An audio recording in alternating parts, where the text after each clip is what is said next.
So let me just see a show of hands. How many people know the difference between a relative URL and an absolute URL? Nice. So give me any input if you got anything to add to my description here. How many people do not? All right, cool. So relative URL is a URL where you're getting to a resource relative to some other resource. So from this page, wherever it's located, go to this other spot and get that resource. But it's relative from one resource to the other resource. An absolute URL is like, absolutely, this is the place you go to get this resource. Doesn't matter where you're coming from. Right? That's an absolute one. So examples of a relative URL would be like, let me show you examples of an absolute URL first, absolute reference. Here's an absolute URL. Right? Hey, just go to that location. So it doesn't matter where I put that. That's an absolute URL.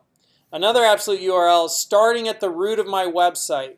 So when you see a /, that means starting at the root of my website. Now go down this directory structure, this path to this file. So go into the pick folder, and then inside the pick folder you'll find anatomy of an HTML element.png. You'll find that file, serve that file.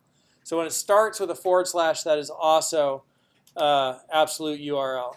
So if the path part of the URL starts with a / character, the browser will fetch the resource from the top root of the server without reference to the context given by the current document. Okay? And here are what relative URLs would look like. And so within one domain website relative to one resource, where's the other resource? So from one resource, go into the pick folder and then go to that. Or go up a level, then go into the pick folder. So let me show you what that looks like in practice. So here are some relative URLs. And so where is this puppy? Where's this puppy? I kind of like the way that sounds.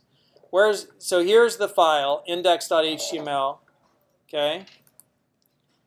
And you can see relative to index, man, the source is just right at the same level. It's puppy. So there it is. And then again, relative to index, right? Go into the image folder. Relative to index. Relative to index, go into the image folder, and then inside the image folder, there's the dog file. So go into the image folder and then the dog. Or relative to index, go up a level.